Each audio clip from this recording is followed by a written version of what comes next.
നമ്മുടെ തോട്ട്സിനെ നമുക്ക് സ്റ്റോപ്പ് ചെയ്യാൻ പറ്റില്ല, പക്ഷെ നമുക്കതിനെ മാനേജ് ചെയ്യാം. ഏത് ചിന്തകൾ എനിക്കിപ്പോൾ വേണം, ഏത് ചിന്തകൾ എനിക്ക് വേണ്ട, ഏത് ചിന്തകളെ എനിക്ക് സ്ട്രെങ്തൻ ചെയ്യണം, ഏത് ചിന്തകളെ പാടെ ഒഴിവാക്കണം, നമുക്കതിനെ മാനേജ് ചെയ്യാൻ കഴിയും. ഇങ്ങനെ നമ്മുടെ തോട്ട്സിനെ അവെയറായി ഇത് മാനേജ് ചെയ്യണമെങ്കിൽ ഏത് ചിന്തകൾ വേണം വേണ്ട, ഏതിനെ ഇപ്പോൾ ഒഴിവാക്കണം എന്ന് നമുക്ക് അറിയണമെങ്കിൽ ആ തോട്ട്സിനെ കുറിച്ചൊരു അവയർനെസ് നമുക്ക് വേണം. ഓക്കെ, ഇപ്പോ എന്റെ മനസ്സിലൂടെ കടന്നു പോകുന്നത് ഈ ചിന്തകളാണ്, ഇത് തീർത്തും എനിക്കിപ്പോ യൂസ്ഫുൾ അല്ല, അതല്ലെങ്കിൽ എനിക്ക് സ്ട്രെസ് ഉണ്ടാക്കുന്ന തോട്ട്സ് ആണ് ഇപ്പോ എന്ന് തിരിച്ചറിയുമ്പോഴാണല്ലോ നമുക്ക് അതിനെ ഒഴിവാക്കാൻ കഴിയുക. അപ്പൊ നമ്മുടെ തോട്ട്സിനെ നമുക്ക് തിരിച്ചറിയാൻ, നമുക്ക് അതിലൊരു അവയർനെസ് കിട്ടാൻ നമ്മളെ ഹെൽപ്പ് ചെയ്യുന്ന ഒരു എക്സർസൈസ് ആണ് ഇനി നമ്മൾ ചെയ്യാൻ പോകുന്നത്. അതിനായി ഫസ്റ്റ് ചെയ്യേണ്ടത് വളരെ റിലാക്സ് ആയി നിങ്ങളൊരു പൊസിഷനിൽ ഇരിക്കുക. കിടന്നും നിങ്ങൾക്കിത് ചെയ്യാവുന്നതാണ്. അതിനുശേഷം സാവകാശം ഒരു 4-5 ബ്രീത്തിങ് ചെയ്യാം. സാവകാശം സ്ലോലി ബ്രീത്ത് ഇൻ ചെയ്യുക, സ്ലോലി ബ്രീത്ത് ഔട്ട് ചെയ്യുക. ഈ ബ്രീത്തിങ്ങിലൂടെ നമുക്ക് എന്താണ്, നമ്മുടെ ശ്രദ്ധ നമ്മുടെ ഉള്ളിലേക്ക് കൊണ്ടുവരാൻ അത് നമ്മെ ഹെൽപ്പ് ചെയ്യും. പിന്നെ സ്ലോലി കണ്ണുകൾ അടക്കണം. കണ്ണുകൾ അടച്ച് ചെയ്യണം എന്ന് പറയുന്നത് എന്തിനാണ്? കണ്ണുകൾ തുറന്നു കഴിഞ്ഞാൽ വീണ്ടും ഒരുപാട് ഇൻഫർമേഷൻ നമ്മുടെ ഉള്ളിലേക്ക് വന്നുകൊണ്ടിരിക്കുക, നമ്മുടെ ചുറ്റുമുള്ളതെല്ലാം നമ്മൾ കണ്ടുകൊണ്ടിരിക്കുക. അപ്പൊ കണ്ണടക്കുന്നതോട് കൂടി അതെല്ലാം ബ്ലോക്ക് ആവും. അപ്പൊ നമുക്ക് കൂടുതൽ നമ്മുടെ ഉള്ളിലേക്ക് വരാൻ കഴിയും. ഇനി നെക്സ്റ്റ്, അപ്പൊ ആദ്യം ഒന്ന് ബ്രീത്തിങ് ഒരു 4 to 5 അല്ലെങ്കിൽ 5 to 6 ബ്രീത്തിങ് എടുത്തതിന് ശേഷം, വളരെ സാവകാശം ബ്രീത്തിങ് എടുത്തതിന് ശേഷം കണ്ണുകൾ അടക്കുക. കണ്ണുകൾ അടച്ച് വെറുതെ നിങ്ങളുടെ മനസ്സിലൂടെ ആ സമയത്ത് കടന്നു പോകുന്ന തോട്ട്സ് വെറുതെ ഒന്ന് വാച്ച് ചെയ്യുക. ജസ്റ്റ് ഞാൻ ഇങ്ങനെ കണ്ണടച്ചു. ഇപ്പൊ എൻ്റെ ഉള്ളിലൂടെ വരുന്ന ചിന്തകള് എന്തും ആവാം, അതിനെ നമ്മൾ അനലൈസ് ചെയ്യേണ്ട ആവശ്യമൊന്നുമില്ല.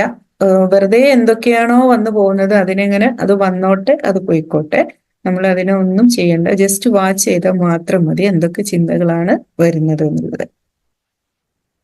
ഇപ്പൊ മോനെ എക്സാം ഉണ്ട്, ഇന്ന് രാത്രി അവനെ പഠിപ്പിക്കാനിരിക്കണം, അവന്റെ കൂടെ ഒന്നിരിക്കണം, അതിന്റെ പേപ്പേഴ്സ് പ്രിന്റ് എടുക്കാനുണ്ട്, ഫുഡൊക്കെ ഉണ്ടാക്കി വെച്ചത് അവിടെ ഉണ്ട്, നാളത്തെ ക്ലാസ്സിനുള്ള കുറച്ച് കാര്യങ്ങൾ പ്രിപ്പയർ ചെയ്യാനുണ്ട്. ഓക്കെ, വീട് പണി ഇപ്പൊ എന്തായിട്ടുണ്ടാവും, നാട്ടില് ഉപ്പ എന്ത് ചെയ്യായിരിക്കും. അപ്പൊ ഇതുപോലെ ഇപ്പൊ ഞാൻ പറഞ്ഞത് എന്റെ മനസ്സിലൂടെ വന്ന ചിന്തകളാണ് ഞാനിപ്പോ ജസ്റ്റ് ഒന്ന് പറഞ്ഞത്, പറയാൻ പറ്റുന്നതാണ് ഞാൻ പറഞ്ഞത് കേട്ടോ. അപ്പൊ അത് കണക്ഷൻ ഒന്നും ഉണ്ടാവണം എന്നില്ല, അതിങ്ങനെ പല ചിന്തകൾ വന്നും പോയിക്കൊണ്ടിരിക്കുക. അപ്പൊ ജസ്റ്റ് അതിനൊന്ന് വാച്ച് ചെയ്യുക. അപ്പൊ ചിലര് ഫസ്റ്റ് ചെയ്യുമ്പോൾ ഒത്തിരി തോട്ട്സ് ചിലപ്പം വരാം, കണ്ടമാനം തോട്ട്സ് വന്നും പോയിക്കൊണ്ടിരിക്കാം. ചിലർക്ക് അതൊരു വൈറ്റ് ആയിട്ട്, ഒരു ബ്ലാങ്ക് ആയിട്ട് ഫീൽ ചെയ്യാം, ബ്ലാക്ക് ആയിട്ട് ഫീൽ ചെയ്യാം. എന്തോ ആയിക്കോട്ടെ, ജസ്റ്റ് നിങ്ങൾ അത് വാച്ച് ചെയ്യുക എന്നുള്ളതാണ്.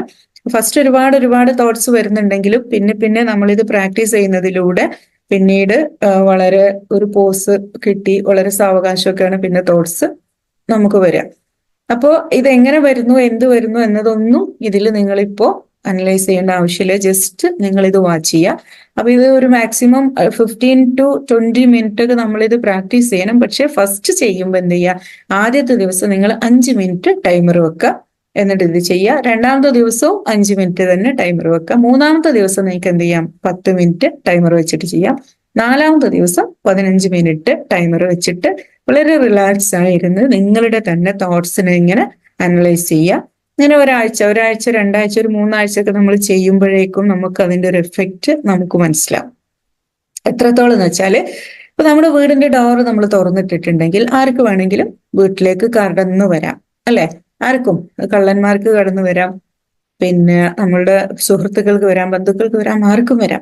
പക്ഷെ ഞാൻ വീട് ലോക്ക് ചെയ്തിട്ടുണ്ടെങ്കിലോ, ഡോർ ലോക്ക് ചെയ്തിട്ടുണ്ടെങ്കിൽ ആർക്ക് കയറി വരണമെങ്കിലും അവര് കോളിംഗ് ബെല്ലടിക്കും, എന്നിട്ട് നമ്മൾ നോക്കും. അപ്പൊ ഓക്കെ, ഉള്ളിലേക്ക് കടത്തി വിടാൻ പറ്റുന്നവരല്ലേ നമ്മൾ കടത്തി വിടുള്ളൂ, അല്ലാത്തവരെ നമുക്ക് അവിടെ ബ്ലോക്ക് ചെയ്യാൻ പറ്റും, ഉള്ളിലേക്ക് കയറാതെ നമുക്ക് ബ്ലോക്ക് ചെയ്യാൻ പറ്റും. അപ്പൊ ഇതുപോലെ ഈ ഒരു എക്സർസൈസ് ചെയ്യുന്നതിലൂടെ നമ്മുടെ തോട്ട്സിനെ കുറിച്ച് നമുക്ക് ഏത് സമയത്താണെങ്കിലും നമുക്ക് ഈ ഒരു ചിന്തകളാണ് ഇപ്പൊ എന്നിലൂടെ കടന്നു പോകുന്നത്, അപ്പോ ഇതെനിക്ക് ഭയങ്കര റീസ് ഉണ്ടാക്കുന്നതാണ്, അല്ലെങ്കിൽ ഇപ്പൊ ഒരു നിലക്കും ഇത് യൂസ്ഫുൾ അല്ല, സോ ഞാൻ എന്ത് ചെയ്യണം, ഇതിനെ സ്റ്റോപ്പ് ചെയ്യണം, ഇതിന് പകരം വേറെ തോട്ട്സ് കൊടുക്കണം എന്നൊരു അവയർനെസ് നമുക്ക് ഉണ്ടാവും. അപ്പൊ നമുക്ക് എന്ത് ചെയ്യാൻ പറ്റും, അതിനെ ഒഴിവാക്കാൻ പറ്റും. പക്ഷെ ഈ ഒരു എക്സർസൈസ് ഇപ്പൊ ഈ സ്റ്റെപ്പിൽ പറഞ്ഞു തന്നതോടുകൂടി മാത്രം അല്ല, അതിന് ഇനിയും വേറെ സ്റ്റെപ്സ് ഉണ്ട്. ഇൻഷാ അല്ലാഹ് പക്ഷെ തോട്ട്സ് ഫസ്റ്റ് അവെയർ ആവുക, ആ ഒരു സെൽഫ് അവെയർനെസ് കിട്ടുക എന്നുള്ളതാണ് ഫസ്റ്റ് സ്റ്റെപ്പ്. അത് മാനേജ് ചെയ്യാൻ ഇനിയും വേറെ ടെക്നിക്സ് നമുക്ക് പഠിക്കാം ഇൻഷാ അല്ലാ.